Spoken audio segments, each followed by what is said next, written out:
love for me is not a feeling. Love for me is a decision. When people say love is a feeling, I'm like, if you think love is a feeling, man, be ready for a divorce, because I can guarantee you're not going to feel loved every time. That's why when you get married and you have the celebrant or the pastor standing there, they say, do you love this person? You have to say vows, right?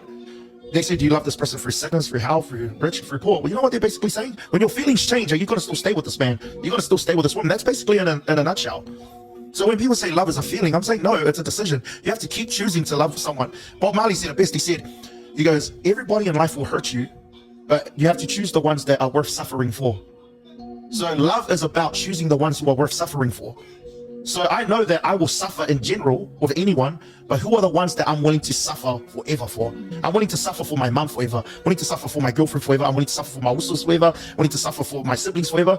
But I'm not willing to suffer for like anyone else forever. That's what love is. It's the ability to love forever, to decide to choose all the time. You think Jesus felt love when he was hanging on the cross? When he was getting whipped, when he was getting scorned, when he was bleeding, when people were spitting on him, he's getting embarrassed, seeing his mom crying in front of him? Pretty sure he felt like crap. But he still did it because he chose to love. It wasn't the nails that held him, it was his love that held him back. Love is that mother that starves herself for a week because she's saving all her money to buy a birthday cake for her 5-year-old daughter. That's what love is. It's those little sacrifices. But Hollywood has purported love as this Romeo and Juliet, that it's all about fireworks and candy canes and, you hold hands and live happily ever after. But that's a movie, and a movie ends. Love is real. Love is when your partner gets paralyzed from waist down and he can't please you physically, and are you still going to be loyal to him even though you want to indulge into your sexual pleasures, but you've made a commitment to your husband, so now basically you're celibate for the rest of your life, but you've chosen to love him. Love is if you're walking into the forest, and like this lady, she walked into the forest and the whole tree fell on her and the tree was on fire. She's like beautiful lady before, but she burnt her whole keyhole, and her husband still stayed with her, and she looks like paper mache, like just all skin wrecked. But that's love. Love is that. Sometimes love can be dark. Love can be dark.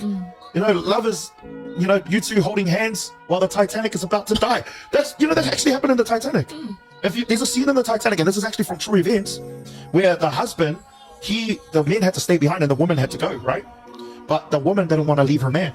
So she decided to stay with the man instead of getting on the lifeboat. And she was the richest woman. And the rich people get first service. But she said, if my husband is not willing to get on the boat, I'm going to die with you and get engulfed in the water with you. That's love. Yeah. So love is dark. Love is not just happy feelings. I wouldn't want love if you're only going to love me when you feel good. I don't want that type of love. I want you to love me even though I'm a pain in your ass. You know what I mean? I want you to love me even though I get on your nerves. I want you to love me even though I can, make you angry and cry. Because I want you to love me for everything about me, not just the good things. Because I would argue that's not love. If you're only going to love me when you feel good. Imagine if God had that love with us. I only love you when you make him feel good. But if we do bad, he doesn't love us. He disconnects. So having that love with your children. As soon as they do